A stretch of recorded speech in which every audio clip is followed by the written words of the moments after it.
Okay, welcome to our New York Giants Preservation Society meeting for tonight, August 27, 2025, with the great Jay Horwitz, not Horowitz, Horwitz. 1-0, Gary. 1-0, correct. Jay will be talking about exactly 3 years ago on this date when the Mets went clandestine and retired Willie Mays' number 24. Jay will also talk about his illustrious career with the New York Mets. Before we talk any further, let's just do some other work. We have a meeting next Wednesday with Alan Gaff. He wrote a brand new book on Christy Mathewson. In advance, I wish everybody a happy Labor Day. Next week, besides our meeting, there is a 9 online conference. If anybody's interested in attending, please let me know. There will also be an event for school children at the Polo Ground areas. Michael Mays is basically the director of that, and Jay is on his board as well. So I want to welcome the Casey Stengel members from Saybrook, Clyde Sickforth members, Legion Field members, and also the Melville Jewish Center members who asked me to come aboard today to hear Jay speak. Jay, if you don't know, he spent a lifetime with the Mets. He was the director of media relations for almost 40 years. The press box is now named in his honor, deservedly so. Today, he is the New York Mets historian and alumni director.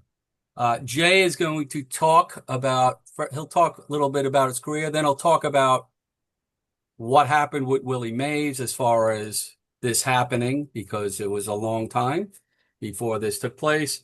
And then we'll open it up to questions that you may ask Jay. So without any further ado, let's all welcome Jay Horwitz to the New York Giants Preservation Society. Jay, the floor is yours. Thanks, guys. Gary, you do great work, man. I'm really how much effort you put into this. This is wonderful work you do. So basically, I got interested in sport. My dad, Milton Horwitz, was a diehard football Giant fan and diehard baseball Giant fan. So he loved the Giants. Remember when I was a kid, he used to take me to the Polo Grounds. Went to Ebbets Field a couple of times, see a Giant Dodger game, and I ate sports and drank sports because of my dad. I mean, my first memory that I can remember, I was 8 or 9 years. I was 9 years old in 1954, sitting in my apartment in Clifton, watching the Giants and Indians play.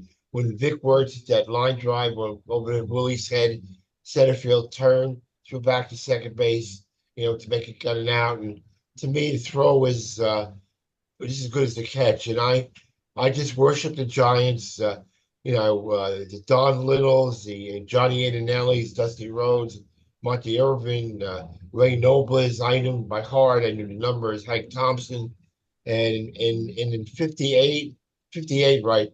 I was just devastated when they moved to San Francisco. I used to remember sitting in my bedroom at night, listening to Les Kiter do the recreations on the radio in the games in San Francisco, and at least once a summer, my dad used to take me to Philly to watch the Giants at Connie Mack Stadium. One particular trip, I was lucky; I got to meet Willie Mays, which was waiting like a kid, and really very polite, and very gracious. Some of my earliest Giant memories. Like say in the 60s, I was still a Giant fan. I was at the famous 32 inning, no, 32 inning doubleheader in May when the Giants, when they swept the Mets. Willie wound up playing shortstop in one of the games. I remember taking a bus home to my house in Clifton, New Jersey. Got home 2 o'clock in the morning. I was happy, because the Giants won. The Giants won. So fast forward a little bit, I became the athletic, the PR guy with the Mets in 1980. That was the day that I became a Mets fan, and my Giants fandom was over. Just let me backtrack a little bit, which I should have started at the beginning. I was a lousy athlete. I couldn't hit the ball. I played Little League baseball. I played for Epstein's department store in Clifton. And the only way I used to be able to hit the ball was to bunt. I bunted every time out. So one time my dad said, if you don't swing away, I'm not gonna let you play anymore. So one time we're playing Jocks Wolf Auto Supply. Swung away. I tripped coming out of the batter's box. 8-3. I was out at first base. So that was the extent of my athletic career. I went to in high school. I was not. I wasn't an athlete. I did sorority. Was the editor of the yearbook. I managed all the sports: baseball, football, soccer, hockey. I remember Letterman's Day in my junior year. I had more stripes on my sleeve than starting quarterback. I remember the one of the head cheerleaders say, "Who the hell is that guy?" And I had like 8 stripes on the left side of my face. We're all from managing. So I went away to New York University. I became the manager of the team. I don't know if you guys remember, I was a manager my freshman year at NYU. We had the great Barry Kramer, who was the #1 draft choice of the Knicks. He played against Art Heyman from Duke. I was, there for 4 years. Out of college, I got a job working for a small newspaper in New Jersey, the Herald News. I covered the Jets one year after the Super Bowl year. I got to know Joe Namath a little bit, Johnny Sample, Rennie Beverly, Al Atkinson, Paul Crane. And it was the first time the Giants and Jets played together. The Jets beat the Giants 37-0. And it was an Yale Bowl exhibition. And that drove me crazy was I had to write a story praising the Jets and killing the Giants. And that's it. I've been, Gary, should you tell me how I started with the Mets? I don't want to bore these. Sure, absolutely. So let's go to the winter of 1980. I was in my 8th year as the SID at Fairleigh Dickinson. I loved the college life. Soccer. I used to write stories for local newspapers. So I get a call one day from a guy. It says, "I'm Jim McGurney from the New York Mets. We wanted you to apply for a job. We have new change in ownership to be the PR guy with the Mets." I said, "Harold, cut the bullshit. I know who's going to ask me." But what I found out the next day, there wasn't Jim McGurney. I apologized. And the reason I got an interview with the Mets, in my 8 years at Fairleigh Dickinson, we had a one-arm fencer, priest that played hockey, an Arab Israeli a goalie on a soccer team, a baseball player who got hit by a pitch 128 times, a wrestler with 6 kids, a baseball player who worked in a bomb factory. See, at that time, it was a Yankee town in 80, and they wanted kind of a kooky, offbeat PR guy, and I was it. I went down, so I flew down to St. Petersburg, Florida, to interview for the job. I went to the wrong hotel. I was late for the interview, and there was, Frank Cash and GM of the Mets was waiting for me in a hotel. And sitting down and eating breakfast. I was so nervous. I spilled this whole container of orange juice on his lap. I remember when I got to the airport, I called my late mother. I said, "Mom, there's no way I got this freaking job." And 46 years later, I'm still here. So, like Gary says, for 18 years, for 38 years, I was a regular PR guy. Doing it in the locker room, traveling, working 24/7. Then in 2018, Jeff Wilpon, one of our previous owners, asked me what I wanted to head the alumni department. We didn't really have a bona fide alumni department. And honestly, I wasn't happy making a change. I like to travel. I like to go to San Francisco to Skomas. Is that still going, Gary, on the wharf? I like to go to San Francisco to Skomas. Gomez, yeah. Joe DiMaggio's. Ghirardelli Square have the great chocolate candy, the milkshakes. And I missed that. But you know what? Since my 70 years here, I felt I made a little bit of a difference. I've been working with guys I worked with before, bringing guys back into the Mets family. I one quick story. Our #1 draft pick, the Mets at 62, was a guy named Hobie Landreth, who just passed away recently. So I went and built up a Rolodex. One time I called Hobie, hey, can we do anything? But I sent him some Met stuff. And he said I was the first member of the organization, called him 52 years. So I'm just trying to bring guys back to the family. We had a David Wright number retirement this year. We have a small scale Alzheimer's Day game on the 23rd of the 13th of September. That's the kind of stuff I do. I go in a couple of days a week. I do a podcast with some of my own guys, some of my own guys. It's really rewarding. I just feel like I'm bringing people back to our family. It's a nice thing. Yeah, I want to stop me, guys. Any questions going forward? You want to do the Willie Mays thing there? Yeah, why don't you talk about Mrs. Payson and the promises, and then Yeah, so I used to see Willie uh, uh, occasionally at the baseball writers' dinner. He used to come, and I got an autograph there a couple of times, and he used to say to me, this high-pitched voice, "When are you guys going to retire my number?" And I said, "Well, yeah, we're going to try." So one time I'm on the Hall of Fame committee. So I brought it up to our owner, Steve Cohen. I said, "Listen, a previous owner had promised Willie when he was traded to the Mets in 72 that we would retire his number." It fell through the cracks. It never happened. So I brought it up at a meeting, and I had nothing written. I had no proof. It was just, my word. And Howie Rose is one of our great radio announcers, knew the story too. And we decided at the meeting that Steve said, like, we got to fulfill a pledge we one of our own made before, so we retired it. And what we decided to do is to keep it quiet. And we announced it at the end of our old timers game. I guess it's 3 years ago today. And you know what? We did get a little flack for that guy, ladies and gentlemen, to be honest with you. Willie's last year and a half with us wasn't great. I think he averaged 216, whatever the hell it was. But like Cleon Jones told me, his presence in the locker room was just a great thing. Cleon used to locker next to him. His advice to the young kids, to the pitchers, and we would not have won the pennant in '73 if it wasn't for Willie Mays. So, make a long story short, 3 years ago, today we retired the number, and it's right up there with Keith Hernandez, Dwight Gooden, Darryl Strawberry, David Wright, and the great Tom Seaver. So this is one thing I'm proud of. I mean, Willie was my idol. It was none better. And the benefit is of all this, I've got to be good close friends with Michael Mays, who's doing tremendous work with his foundation to keep Willie's memory alive. We're going to do an event September 6th in Manhattan.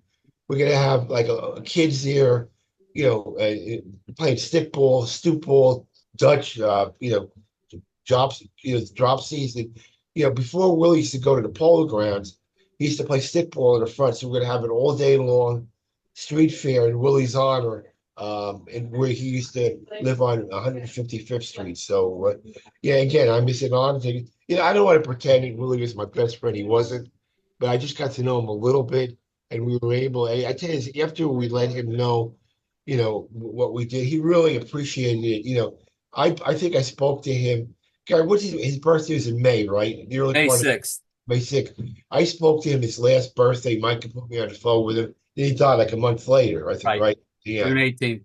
Yeah, so I was fortunate enough to speak to him, and I feel really proud that what our owners did to fulfilling the pledge, and another owner that and Steve Coe never met Joan Payson. She was a long time dead, and we did. We retired his number as an acknowledgement of what he did for New York City.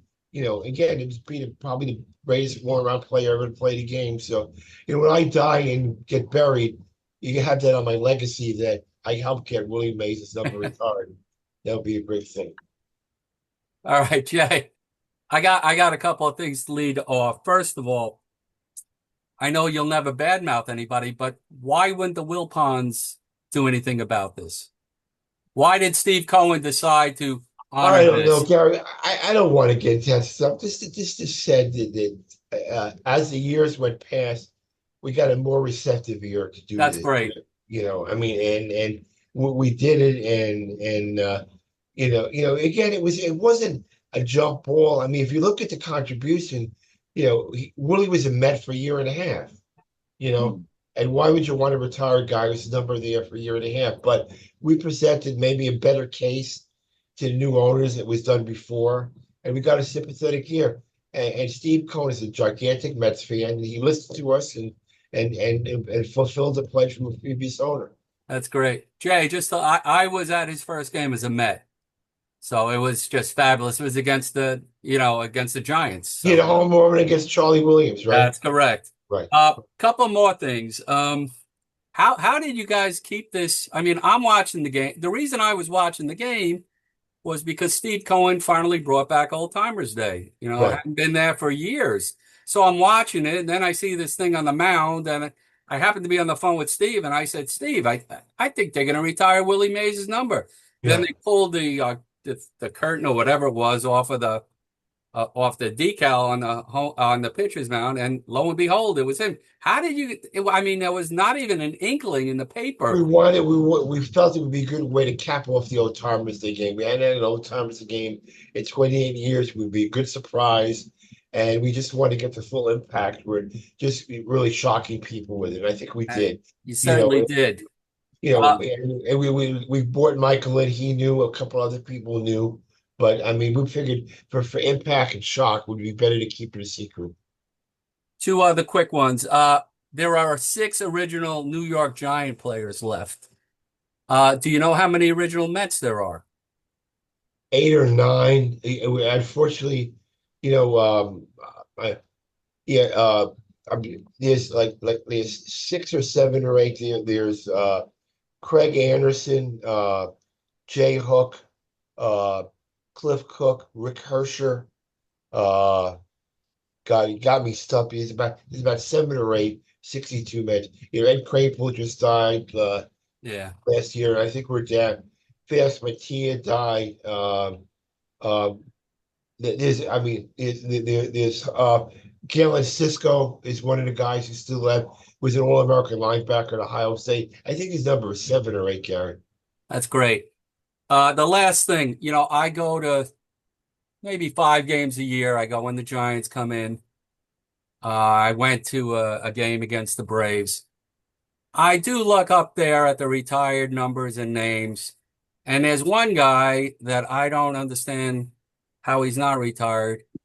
I thought Lindsey Nelson was just a fabulous announcer for the Mets, and you Yeah, have the other two are up there. I Any, agree. That's been talked about in our Hall of Fame committee. Again. That's it. I mean, you know that Hernandez and Darling and Cone event and Howie Rose will go up there eventually, but Lindsey Nelson, he No, and was I fabulous. started Mets in '80, and Lindsay left in '79. Yeah, he went to the Giants Yeah, I after. never. No, I'd say it's been talked about, and maybe down the road got to be rectified. I agree with it. It's the three is synonymous: Lindsey, Ralph, and Bob Murphy. Absolutely. I And agree. Jay, you do a great job, and I can't thank you enough for coming on. Steve No, my Rothschild, you're up. No, I put my hand out. He answered my question. Thank Okay. you. Ed Freer, you're up. Yes, this is an honor to speak to you, Jay. my pleasure. Just as a side note, I was at that doubleheader myself and stayed till the very end. And We definitely, ran out of food, Steve. No, I couldn't find a hot dog at 10 or 11 o'clock at night. I but the think, fights breaking out behind home plate were yeah. something else too, if you But remember. didn't Willie play shortstop in the game? Yes, he did. Yes. Yeah. And he played it like a youth, Yeah. bouncing back and forth. But here's my question. Uh, Everybody thinks that the Wilpons, when they made Shea Stadium, kind of replicated Ebbets Field, the best they could in a more contemporary state. But one field that has been left out of your Hall of Fame is the Polo Grounds. And that's where the lovable Mets were created. Is there any thought, any chance that perhaps added to that wall up there with the retired numbers, Shea Stadium, add the Polo Grounds? It could, Fred was a diehard Brooklyn Dodger fan, and he loved Ebbets Field. He loved the closeness of Ebbets Field, the seats in fair territory, and the shape of outside of Ebbets Field. I can't answer the responsibility, but we got a lot of flack in the beginning that we had too much Dodgers and not enough Mets. And through the years, we try to replace that with honor our own people, like the Jackie Robinson Rotunda. We should honor some more Mets people. It's possibility. We have the Giants colors, so blue, blue and orange, and We do have the colors from the Giants. But maybe if some young fan with their parents is looking up and they see this Polo Grounds, they say, "What's that?" Yeah.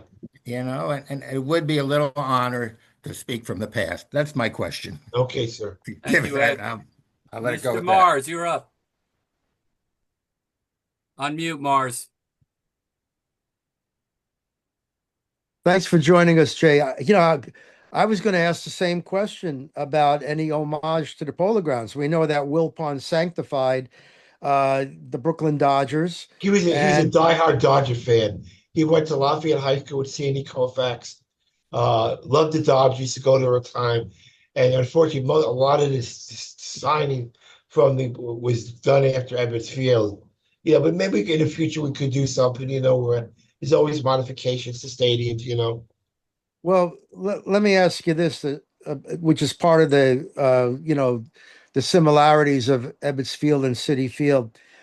Is there, to this day, is there any homage besides Willie Mays of, let's say, John McGraw, Mel Ott, Bill Terry, or any old great New York Giants that were in the Hall of Fame? Anything at all at Citi Field? No, there isn't. I mean, and there really isn't a Dodgers either. It's just we have the Shea Bridge from Shea Stadium, but there really isn't. It's really, we really decided to concentrate our Mets history now. We're like 63, 64 years old. We have the Tom Seaver statue just was put up. I think down the road there's gonna be a Mike Piazza statue soon. I think right now we're going to concentrate on Mets history for now. Well, are you influential at all to bring up any homage to the McGraw-Terry or even Leo DeRocha eras of the New York Giants? Do you have any input in that? Well, it doesn't fit it. I mean, Mets. the question, no, to be honest with you, again, we're trying we just really just the colors. But we don't really have a lot with the Dodgers in our stadium now, except for the Jackie Robinson Rotunda. It's really all Mets.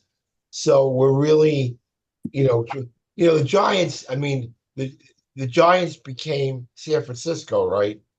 So I mean, it's not a total connect. But to answer your question, no. That's too bad. I mean, the Dodgers are LA, so they're gone too. There's nothing about the Dodgers at Shea Stadium except for the owner loved the look of Right. the stadium, and the rotunda is named after Robinson. Exactly. There's nothing to the Dodgers, and it's the Mets Stadium. It should be honoring the Mets. Well, thank you, Jay. You guys. Norm, you're up. Jay, it's so great having you here. I've got two personal questions, but not too personal. The first one's non-baseball. You said you're from Clifton, New Jersey. The first thing I thought about was Hot Grill. Love the Hot Grill. Hot dogs, fries, and milkshake was my staple for years.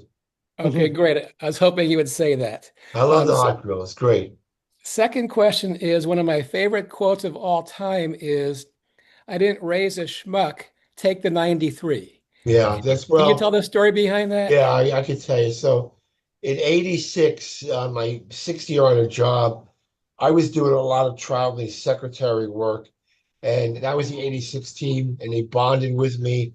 And in September, Keith Hernandez comes to me and says, "Listen, the players appreciate the work you're doing for them. And if we're fortunate enough to get to the postseason, we're going to vote you a share." And at that point, I didn't know what the hell a share was. So we're in Montreal at the end of the year. Keith came to me and said, "Listen, we voted you a share. So, it's going to be good and bad news." He said, "What do you mean, Keith?" He said, "Well, the front office is going to be pissed off at you because they don't, they think with the players, you shouldn't be getting money from the players. And the rules are the players can do anything they want to do with the money." And he said, "You're going to get more money than any of the other players, than any other people in the front office." So we win the World Series. The full share is $93,000. So I get called to the Frank Cash's office the next day, and they said, "Jay, this is your alternative. You can either accept the $93,000 from the players or your $3,000 bonus for being a department head." Went home and talked to my mother, and my mother said, "Direct call, rest her soul, I didn't raise a schmuck. Take the $93,000. And you know, it did cause me some problems, guys, going forward, because was well known in the office that I got close to $100,000 that nobody else in the office got. But again, at that time, the players are able to do what they want. They can vote the groundskeepers, anybody they want. It's their money, and didn't do anything ever in my life to get money. I just did my job the way I thought it would be done, and they thought I did a good enough job that they voted me a full share, which I'm honored to have gotten. That's a great story. Thank you, Jay. Thanks, Norm. Harvey Weinberg. Jay, I was in the 1962 graduating class at James Monroe High School in the Bronx. Yes, sir. You know who sat next to me in geometry? Ed Cranepool. You bet. Yeah. He was a good basketball player. He and I struggled in geometry. I wasn't friendly with him. He was an athlete. I tried to become a sports writer. I went totally off the rails and became a lawyer. But my question is about Eddie. What recollections do you have about Ed Cranepool and his relationship with Willie Mays? They loved each other. Eddie was a personal friend. Saddened by his death last year. We're wearing a patch number 7 this year for Eddie on our uniforms. He did so much work for organ replacement. He got a new kidney a couple of years ago, and he fought the good fight. Did you know when Eddie died? He died on a Sunday in September, and he died watching a Mets Cincinnati game on TV. That's how Eddie bled the Mets. After Willie, they stayed in touch. When Eddie got sick with kidney disease, Willie would correspond with him. They would go back and forth. I think there's a nice chapter in one of Willie's books about Eddie, and they stayed in touch, and they were very, very, very close friends. And again, until when Willie got sick, it kind of petered off a little bit. But they bonded with each other, and Eddie he was the most at bats per Met, most games. The thing he was the most proud of. He played for 18 years in the Met uniform from 62 to 79. And I think that's the most anybody's ever been with the Mets. I think like David Wright had 14 years. Ron Hodges had double figures, but Eddie was most proud that he spent every at-bat was with the Mets. Thanks, Jay. Thank you very much. Yes, sir. Thank you, Harvey. Okay, Mr. Met to Mr. Met. Greg Prince. Yeah. Thank you, Gary. There's only one Mr. Met on this call. Well, Jay, thank you so much for being with us. Just to preface, the Polo Grounds was represented in the Mets Museum in the Rotunda until a couple of years ago when they downsized it and moved it to a different part of the stadium. But there were Polo Ground seats. There was an explanation. Yeah, I don't remember. You have a better memory than I do. You're probably right. Okay. My question is, through your years as PR director, you covered more than 2/3 of Mets history, and now as alumni director, you deal with everybody from every part of Met history, including before the time you got there. I'm just wondering what it was like building those relationships, whether it was the Mets from before '69, the '69 Mets, the '73 Mets, the guys who left just before you got there in 1980. Because when I listened to your podcast, whoever you're talking to, it sounds like you've been great friends with them for decades. I wonder what it's like building that up. I only try to guys on my podcast have a personal relationship with, no stats. I started in '80, so in the '80, the Mets were only 18 years old at that time. So I got to know a lot of the '69 Mets moving forward. Shamsky, Cleon, the great Jerry Kuzman, Seaver, and I just built up relationships with them. My whole motto was I try to take care of the 25th guy on the team, just like the number 1 guy. I never was only catered to the all-stars, the all-pros. I built up a relationship with him. I can honestly say in my 46 years with the Mets, I never had an adversarial relationship with any of the players. The great Dave Kingman lived in my house for summer in 1880. I still talk with Dave, who used to run a tennis complex in Las Vegas. It's just bonding with the guys, talking to them, not always asking for stuff. What do you call? How are your kids? Send a note on a birthday. Send a note if your wife is sick. Send flowers when somebody in the family dies. That's the kind of stuff I used to do to forge relationships, going forward with them. Okay, That makes well, sense.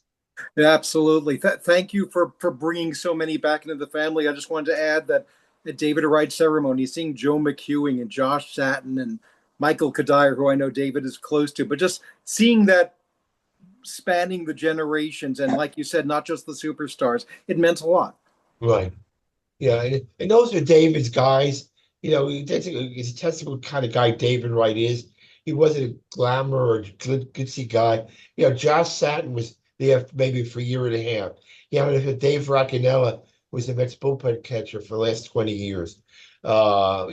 Keith Miller, one of his agents. Michael Kadire is a childhood friend from Norfolk.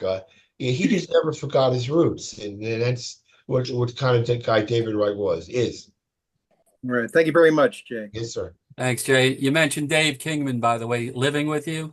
Yes. Well, he was vilified here in New York, and in today's baseball, all-star. I mean, it's really unbelievable. We used to ride together, go over to George Washington Bridge, and he paid the tolls. Renee, you're up. Jay, great to have you here. Yeah, my pleasure. I mean, Gary would attest to this. When we were going crazy for Willie Mays' retirement number, I said, get him on. Let's see if we could get this going. It never happened. How I got into baseball was through my mom, other than loving the game. My mom was a huge Willie Mays fan, huge New York Giants, Monty Irvin. I did like a lot of guys here in the East Coast trying to follow Willie Mays. And then becoming a Met fan and going to the ball games a lot of times to see the Mets play the Giants, to see Willie Mays play. So when he finally showed up, like Gary said, I was there too. I happened to buy those Mother's Day tickets weeks before the trade. So shocked to be there to see that. Heard the rumors about Joan Payson doing this. My mom was like mentioning stories about, when the Mets were formed, when the Giants came into town, people would cheer for him. I was like, wow. So now I'm seeing him on a daily basis, kind of part-time as a Met. I'll be honest with you. His final speech, I didn't care what he batted. I saw him.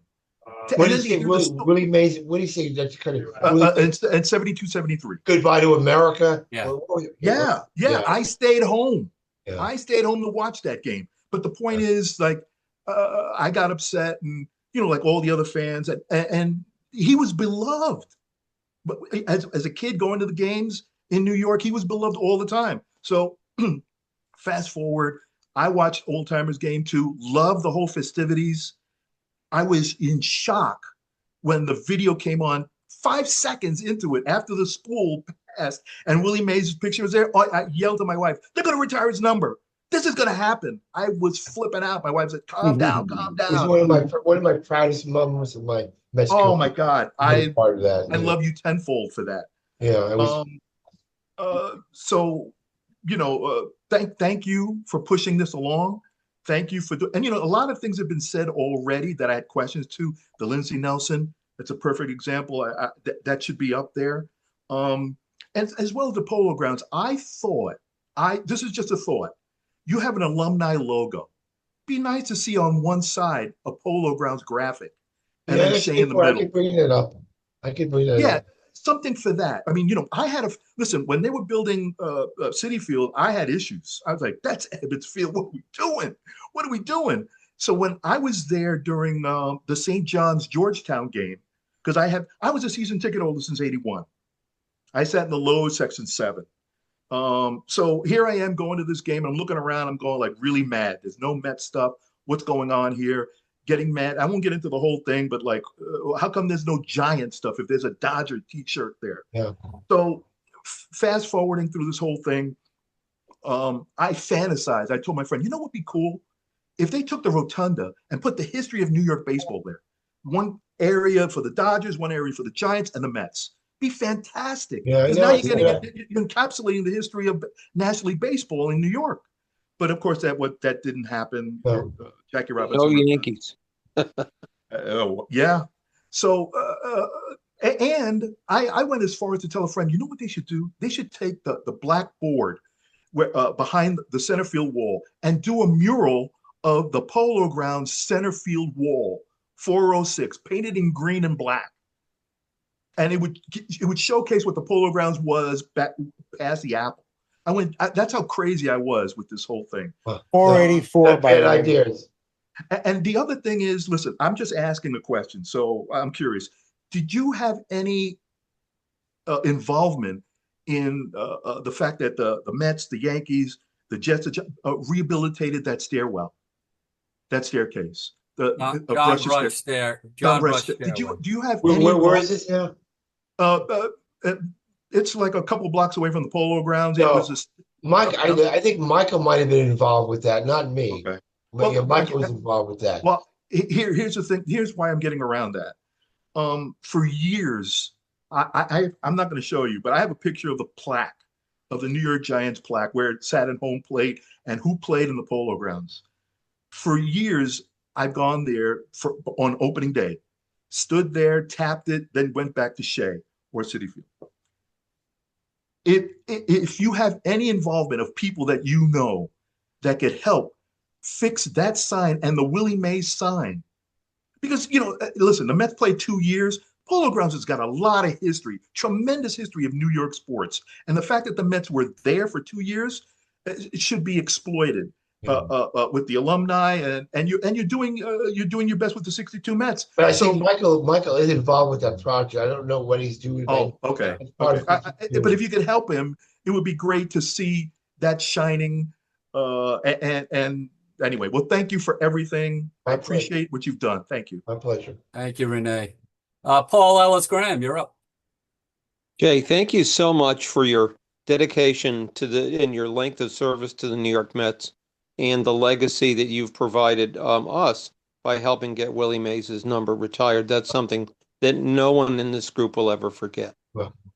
My question for you today really involves an old timers game.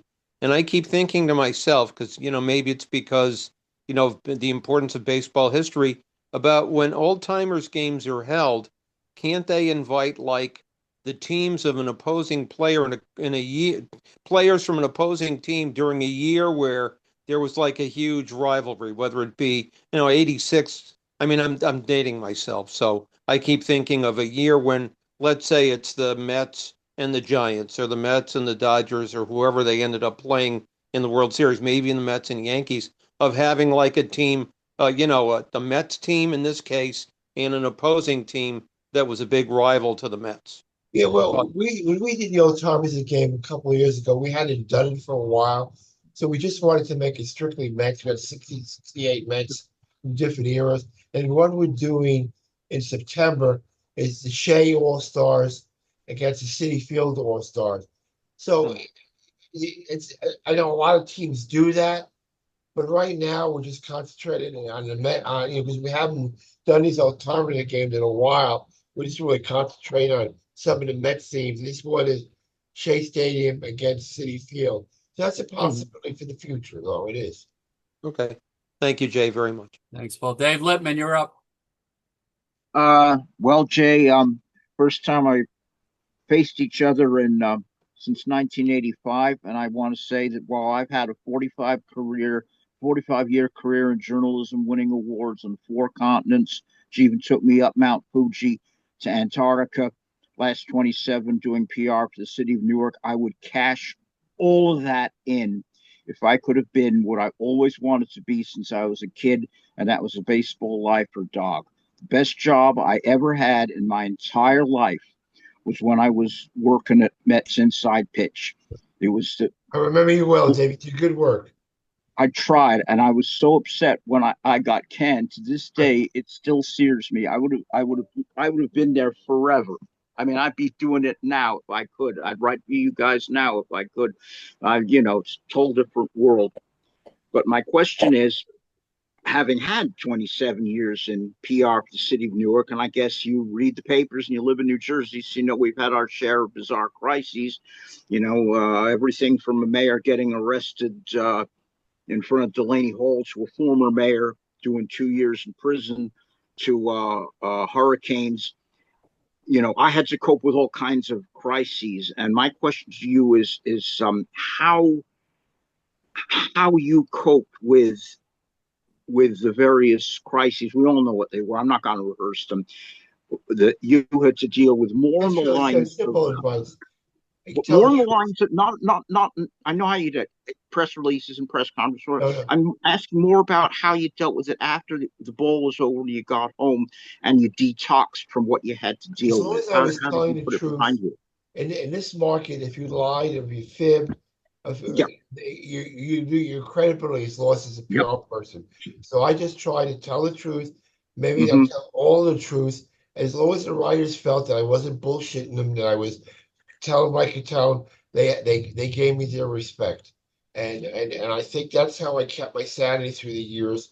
Certain times I wasn't able to say things, but as long as I told the truth and was upfront with them and didn't lie, they gave me the respect. And, the media is so much here. On a normal road trip, we had 10, 11, 12 newspapers. Maybe the home game, 40 people at the home game. And once they catch you in a lie, your credibility is done. So the way I was able to exist all those 38 years was I told the truth. And with the players, I didn't want to be regarded as a suit.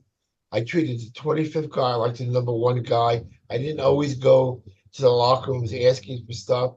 I was concerned for their families. And I wanted to be, one of their guys. And that's how I kept the trust for so long.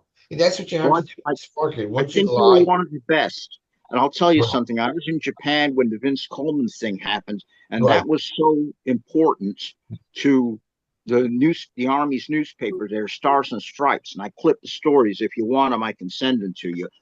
They covered that. They took the New York Times coverage and covered that in detail. And I was doing my Navy safety supervisor's manual and studying the warnings of the dangers of bleach at the exact moment you were doing the press conference with Brett Saberhagen, where he confessed to the bleach. Yeah. Which was really funny. To be honest, he blamed on the clubhouse guy. Yeah.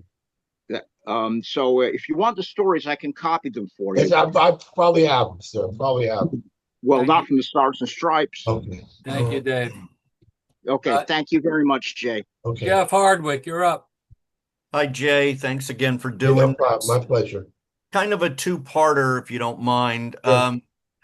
Was there any talk of getting Willie to that retirement?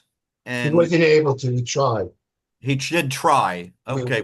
Was there do we have a reaction of, did he watch it and did he like it? Or? He had a statement, if you remember. He gave us a statement. He wasn't physically able to travel. Yeah. We tried desperately to get him here, but he just wasn't able to physically travel. Sure. He wasn't able to travel. Do we know if he watched it at all? I think he did it at his friend lawyer's house, but we did get a statement we put on the board with Billy's voice. Okay. Michael tried his best to get him here, but the doctors, our owner Steve Cohen just sent a plane for him. Yeah. But at that point, it was just physically unable for him to travel. Sure.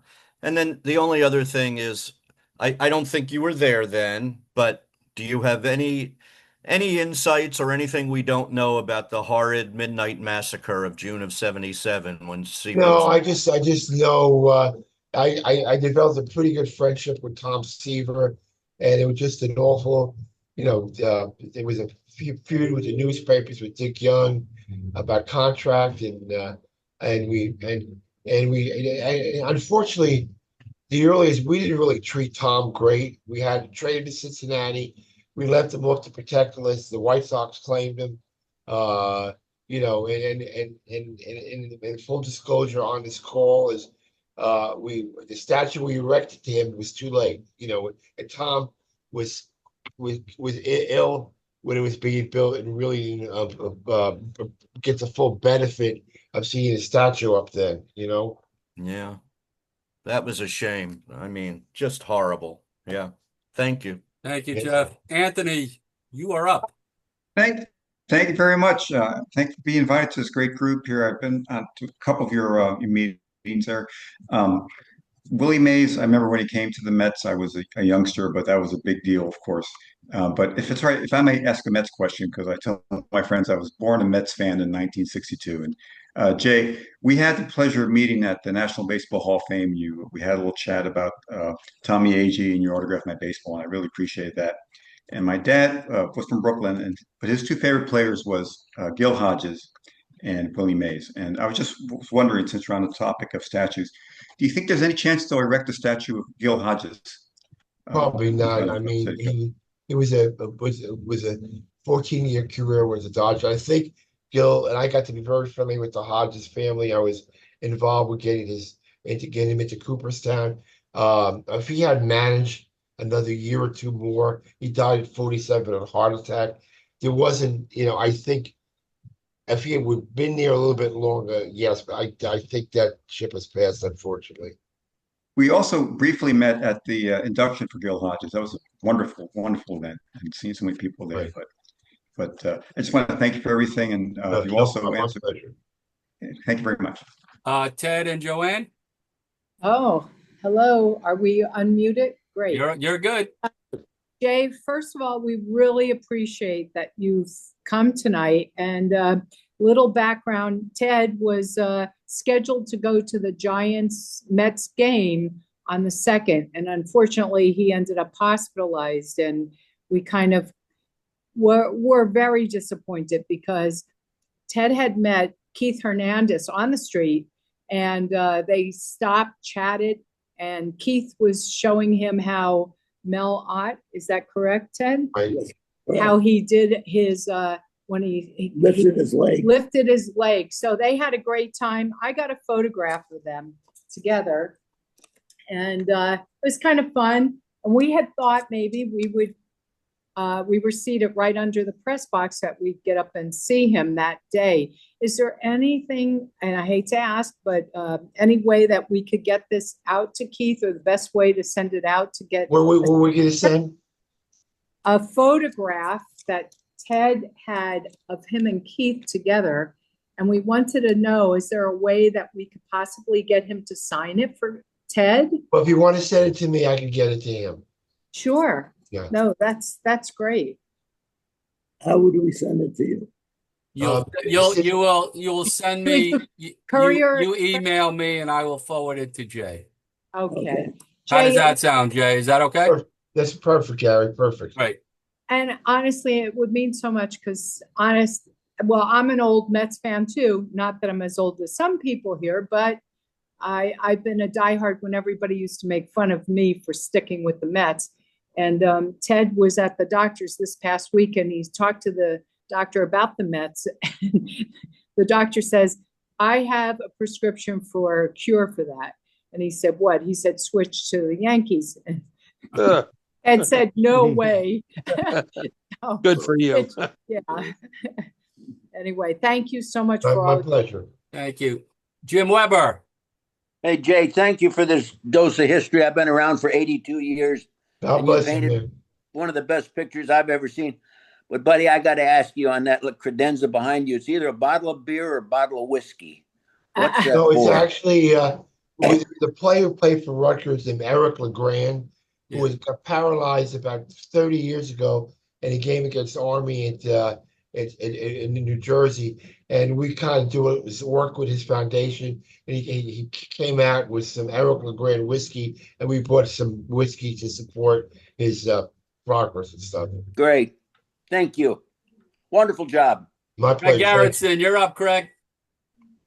Hey, this is a little before your time, Jay, but I wanted to ask about the fate of Metal the Mule and then what you did to bring back Mr. Met in the 90s. Well, I had nothing. The marketing department put them back in the 90s, and the Metal Mirror was before my time. I don't really know much about it, but we put. Now we have Mr. and Mrs. Met, Baby Mets, the daughter Mets. We have a whole We have a whole Mets family now. Thank you, Craig. Does anybody have a question who doesn't know how to raise their hand? John, go ahead. John Sackerman. Yeah, thank you, Gary. I have a little trouble with the with Zoom. We use something else. Jay, nice to talk to a fellow Clifton boy. Yes, sir. And thank you for Willie Mays' retirement and for the number for no reason. It made me look like a genius because we were at a meeting of the Elysian Fields and in the hot stove, and they said, "What number is going to be retired next after Keith Hernandez?" And I said, "Willie Mays," and I was mocked for it. But thank you for doing that. Willie was our guy. Also, regarding the Polo Grounds and City Field, aren't the green seats the homage to the Polo Grounds? That's what I thought. So I mean, there is every seat in the house, 40,000 is green. So I think that's a nice thing, right? Yeah, you're right. There is. There are the seats, right. Yeah, I was going to ask about a Gil Hodges statue too, but I know Howie Rose has lobbied for calling it the Gil Hodges Bridge. He already has two bridges we have named a after Gil Hodges entrance here to the ballpark. the entrance to the park, right? Yeah. But anyway, do you think? People are. You actually mentioned that we might get a Mike Piazza statue, which is exciting. Down the road. I'm just going to. I mean, we got the best pitcher in Mets history, and as Bob Murphy said, the best hitter in Mets history. That would be great. That would be really good. I can't give you a timetable, but no. But that's an. Do you think? I mean, I think we've kind of saturated the retired numbers now. Is there anybody else that they're thinking about, or? I don't want to. I mean, there's, we'll see what happens. Maybe if he stops playing, Jacob deGrom, Cy Young's here when he stops. I agree with that. And next year, Carlos Beltran's probably going to win the Hall of Fame. And if he goes in the Hall of Fame, he'll be a Met. That could be a possibility too. Oh, he would go in as a Met. That's interesting. Yeah, he's going to go in as a Met. That's great. Oh, well, thank you, Jay, and thank you for all you've done. My pleasure. How about Marv Throneberry? Why don't they going to retire his number? Jay, before we let you go, what was your dealings with who I feel is a Hall of Famer, Jeff Kent? Yeah, I had a great relationship with Jeff. In COVID, I did a podcast with him. I saw his son play at Texas A&M, and Jeff is kind of an odd bird. He went by the beat of a different drummer. Every day, every year at the end of the season, the players have to dress up in costumes. Jeff didn't want to do that. And if you look at his stats, it's really shocking to me that he's not in the Hall of Fame. It's a sad testament. He should be in the Hall of Fame. He got really better after he left us, but the power numbers he put up were incredible. And no doubt, in my mind, Jeff Kent is a Hall of Famer. All right, Renee, take us home. I really don't have a question. I just saw Howard raising his hand. Yeah, that's me, Gary. I figured let me give him a chance. Howard, go ahead. Okay, my hand doesn't work anymore. It used to work. That's why I have to raise my real hand. Jay, I've been a fan since '62. I started out life as a Giant fan, San Francisco Giant fan, because my father, like you, loved Willie and the Giants. Right. But I gravitated to the Mets, and I've been going to games, Polo Grounds, Shea, and City Field since '62. My most recent game was just a couple of weeks ago when they were going through the tough little stretch they've been having. A couple of things. I want to thank you in advance. Thank you again, retroly, for the old timers game a couple of years ago. Right. It was very sad that just several of those players are now gone. And Stearns, Brett Thomas, John Stearns. Well, Stearns was terrible because we all knew that he had cancer and it showed and it looked really bad. But on a better note, I happened to meet both Lindsey Nelson and Bob Murphy years and years apart. I went to a Shea Stadium for a game with friends of mine in a number 7 train on a Saturday afternoon, and there was Lindsey Nelson reading a book on the train. And my friends were too shy to go up to him, but I went up to him. Nicest guy in the world. Absolutely nicest guy. I feel that I never met. He was very friendly with Murph and with Ralph and Howie Rose and the great announcers with Darling Keith and Keith Hernandez. So, but we've been fortunate to have a lot of great announcers. I never met Ralph, but I did meet Bob Murphy. I was on a business trip to Florida, and I stopped off in Port St. Lucie. And that was before the exhibition games had started. So nobody, there were no guards, nobody was around. I walked into the stadium there. I don't know what it was called back then. Yeah. And there was Bob Murphy having a cup of coffee in the cafeteria at Port St. Lucie. Yeah. And again, very nice guy. Invited me to join him for coffee. We sat, we talked for about a half hour, all Mets baseball. Yeah. So I was very man. fortunate to grow up in the era of Ralph, Lindsay, and Bob. And now, of course, Tim McCarver was another one who was really Yeah, Gary Thorne. Yeah, Thorne. There were some bummers there too. There was a guy with a beard. I don't remember his name. He was just absolutely Lauren something. Yeah, yeah. But for the most part now, the three guys in there for 20 years, Yeah. It's been absolutely amazing. The last thing I want to mention is that my brother was a sports writer and was Met beat writer for the Morristown Daily Record in the late 1970s. What's his name? Steve Manis. I vaguely remember, before my time. Well, he was there for the 73 playoffs. Day that the big fight took place between Buddy and Pete Rose. And then he was also there the night of the big blackout that you probably remember. Yeah. So and my brother introduced me to some of the players, not only the Mets, but he covered the Knicks as well. So I met several of the Knicks, including Bill Bradley. So I have a long history with the Mets and as a fan. And, as long as they've existed, I've been a fan. So it's a pleasure to meet you today. My honor, sir. Well, listen, you're great. I love the current ownership. Hopefully, we'll get out of this. Well, have gotten out of the little funk.